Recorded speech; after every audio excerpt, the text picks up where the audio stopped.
Breaking news చూస్తున్నాం. ఇటు కడప పటేల్ రోడ్లో దారుణం చోటు చేసుకుంది. కాబోయే భర్త వేధింపులు తట్టుకోలేక ఒక యువతి బలవన్మరణానికి పాల్పడింది. తట్టుకోలేకే ఆ ప్రాణాలను తీసుకున్నది ఆ యువతి. ప్రొద్దుటూరుకు చెందిన టెకీ షాజహాన్తో యువతికి నిశ్చితార్థం జరిగింది. ఎంగేజ్మెంట్ నుంచి ఇద్దరి మధ్య ఫోన్ కాల్స్ అలాగే చాటింగ్ జరుగుతూ ఉండేది. ఎంగేజ్మెంట్ అయినప్పటి నుంచి యువతికి వేధింపులు మొదలయ్యాయి.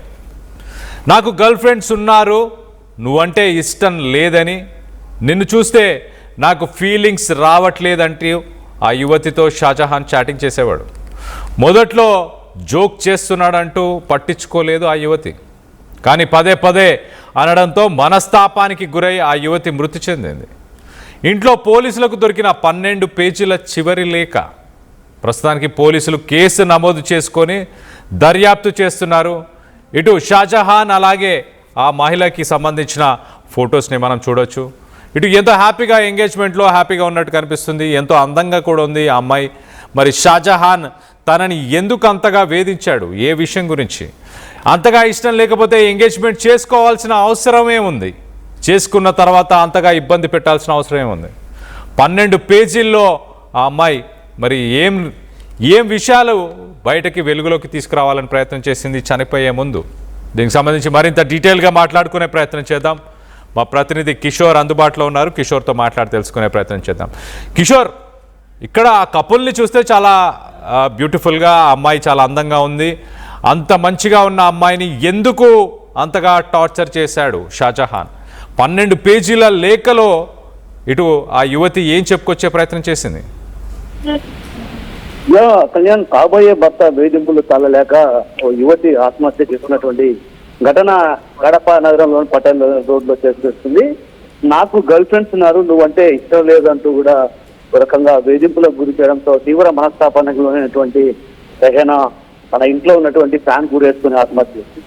అయితే ఇటీవల ఏదైతే ఫిబ్రవరి 15వ తేదీన రెహానాకు అదేవిధంగా పొద్దుటూరుకు చెందినటువంటి ఏదైతే ఐటీ ఉద్యోగి అయినటువంటి షాజహాన్ కు నిశ్చితార్థం జరిగింది. నిశ్చితార్థం జరిగినప్పటి నుంచి కూడా వీరి మధ్య తరచుగా ఫోన్ సంభాషణలు జరుగుతుండేవి. అంటే తరచుగా జరుగుతున్నటువంటి నేపథ్యంలో ఒక్కసారిగా ఏదైతే తనకు గర్ల్ ఫ్రెండ్స్ ఉన్నారు, నువ్వంటే ఇష్టం లేదు, దీన్ని చూస్తుంటే నాకు ఫీలింగ్స్ కలగట్లేదు అన్నటువంటి భావన అటు తరచుగా మాట్లాడుతున్నటువంటి. అంటే మొదట్లో మాట్లాడినప్పుడు తనను ఆట పట్టించేందుకు ఈ విధంగా చేస్తున్నాడని భావించినటువంటి ఆ యువతి ఆ తర్వాత పదే పదే ఈ విషయాన్ని చెప్పడంతో ఒక్కసారిగా మనస్తాపం చెందింది. మనస్తాపం చెందినటువంటి రెహనా తను ఆత్మహత్య చేస్తున్నటువంటి పరిస్థితి. అయితే ఇటీవల కాలంలో తను ఎంఎస్సీ పూర్తి చేసుకుంది. ఎంఎస్సీ పట్టాను కూడా అంటే ఒక రకంగా గవర్నర్ చేతుల మీదుగా కూడా పట్టా అందుకున్నటువంటి పరిస్థితి. అలాంటి పరిస్థితుల నేపథ్యంలో ఒక్కసారిగా తన కూతురు ఆత్మహత్య చేసుకోవడం కూడా అటు తల్లిదండ్రులు కూడా తీవ్ర వేదనకు గురవుతున్న పరిస్థితి. మరోవైపు ఏదైతే తను ఆత్మహత్య చేస్తున్నటువంటి ఇంట్లో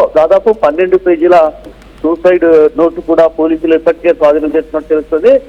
అయితే ఆ సూసైడ్ నోట్ లో ఏముంది, అసలు ఆ సూసైడ్ నోట్ లో ఎలాంటి సమాచారం ఉంది, అదే విధంగా ఏమేమి అందులో ఉన్నాయన్నటువంటి విషయం పైన కూడా అటు పోలీసులు ఆరాధిస్తున్నారు. మరోవైపు ఇప్పటికే కేసు నమోదు చేస్తున్నటువంటి పోలీసులు ఆ సూసైడ్ నోట్ లో ఏమేమి విషయాలు ఉన్నాయన్నటువంటి విషయం పైన కూడా అటు లోతుగా దర్యాప్తు కొనసాగిస్తున్నారు. ఏది ఏమన్నప్పుడు కూడా రకంగా ఇష్టం లేనప్పుడు తొలుత ఏదైతే నిశ్చితార్థం సందర్భంగానే తనకు ఆ యూత్తో ఇష్టం లేదు, పెళ్లి చేసుకోవడానికి అంగీకరించకుండా నిశ్చితార్థం జరిగినది కాదు. కానీ తను నిశ్చితార్థం చేసుకున్న తర్వాత తన వ్యవహార శైలి అటు వింత ప్రవర్తన ఆ యువతిని ఒక రకంగా బలితీస్తుందనే చెప్పాలి. ఈ నేపథ్యంలో ఈ విషయం పైన కూడా అటు పోలీసులు పూర్తి స్థాయిలో ఆరాధిస్తున్నారు. ఏం జరిగింది, వీరి మధ్య జరిగినటువంటి సంభాషణలు ఏమేమి జరిగాయి అన్నటువంటి వాటిపైన కూడా ఆరాధిస్తున్నారు.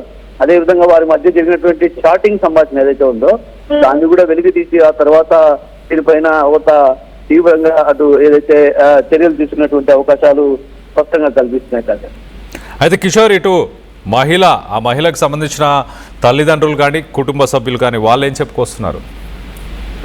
ఇప్పటికే ఏదైతే రెహనా మొదటి నుంచి కూడా చదువులో చాలా బాగా చదువుకునేది, మంచి ప్రావీణ్యాలు, అంటే ఉత్తీర్ణత, అంటే తను ఎక్కడ ఏది పెట్టుకున్నా కూడా అంటే ఒక రకంగా కృషి పట్టుదలతో దేన్నైనా సాధించగలేదు.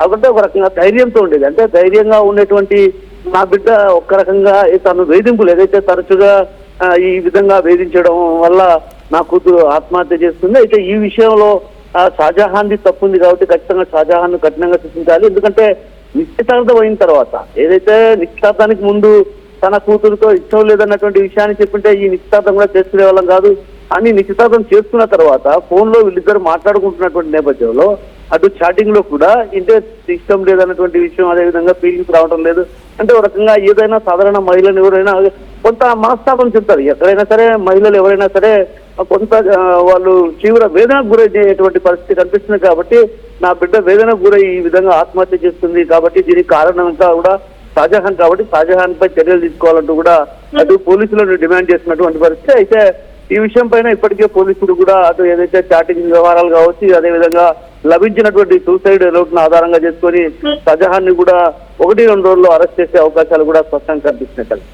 Right Kishore, thanks for the latest update. మొత్తం మీద ఇటు షాజహాన్ తను వేధించడం వల్లే ఇటు ఈ మహిళ చనిపోయినట్టు తెలుస్తుంది. ఆ మహిళ ఎంత అందంగా ఉంది, అందంగా ఉన్న ఆ మహిళని, ఆ యువతిని షాజహాన్ నాకు నువ్వు నచ్చట్లేదు, నిన్ను చూస్తే నాకు ఫీలింగ్స్ రావట్లేదు, నాకు ఇతర మహిళలు వేరే గర్ల్ ఫ్రెండ్స్ కూడా ఉన్నారు, వేరే మహిళలతో కూడా నాకు సంబంధాలు ఉన్నాయంటూ మొదటి నుంచి చెప్పుకొచ్చాడు. అంటే ఒక ఎక్స్ట్రా మ్యారిటల్ రిలేషన్షిప్ని ఎస్టాబ్లిష్ చేసే ప్రయత్నం చేశాడా? ముందు నుంచే నాకు వేరే రిలేషన్షిప్ ఉంది అంటూ ఆ అమ్మాయికి కొంత ఫీడ్ చేసి పెళ్లి చేసుకొని ఇతర మహిళలతోనే ఉండాలని ప్రయత్నం చేశాడా? కానీ ఏది ఏమైనా కూడా ఎంతో అందంగా ఉన్న యువతిని తనని మరి అందంగా లేవు, నిన్ను చూస్తే నాకు ఫీలింగ్స్ రావట్లేదు అంటూ తను ఎలా మాట్లాడాడో అర్థం కావట్లేదు. మరీ ముఖ్యంగా పెళ్ళి అంతగా ఈ అమ్మాయి అంతగా ఒకవేళ నచ్చకపోయినా ఇష్టం లేకపోయినా మరొక మహిళతో మరి పెళ్లి చేసుకోవచ్చు కదా, తను ఇష్టపడిన మహిళనే పెళ్లి చేసుకోవచ్చు కదా, తినని వేధించాల్సిన అవసరం ఏముంది? ఇంత దారుణానికి పాల్పడాల్సిన అవసరం ఉంది? ఈవెన్ ఆ యువతి కూడా మరి ఎంగేజ్మెంట్ అయినప్పటికీ ఆ యువతి మరి ఈ వేధింపుల నుంచి తన తల్లిదండ్రులతో కానీ తన అన్నదమ్ములతో కానీ మాట్లాడి ఈ ఎంగేజ్మెంట్ని క్యాన్సిల్ చేసుకుంటే సరిపోయేది కదా, తన ప్రాణాలు తీసుకోవాల్సిన అవసరం ఏముంది? మొత్తానికైతే ఏదో ఇతర కారణాలు కూడా ఖచ్చితంగా ఉండే అంటే ఆ అమ్మాయి కూడా ఒక 12 పేజీల లెటర్ని కూడా రాయడం జరిగింది. ఆ 12 పేజీల్లో మరి ఏం వివరాలని ఉంచిందో, ఆ 12 పేజీల వివరాల్లో మరి పోలీసులు ఇన్వెస్టిగేషన్ చేసిన తర్వాతనే షాజహాన్ అలాగే యువతి మధ్య జరిగిన కాల్ కాన్వర్జేషన్స్ కానీ అలాగే ఆ చాట్లో ఆ నిజాలని బయటికి రావాల్సింది ఉంది. కఠినంగా షాజహాన్ని శిక్షించాలి, తమ కూతురు ఇలా చేసుకోవడానికి షాజహానే అన్ని రకాలుగా కారణం అంటూ ఇటు తల్లిదండ్రులు కూడా చెప్పుకొస్తున్నారు.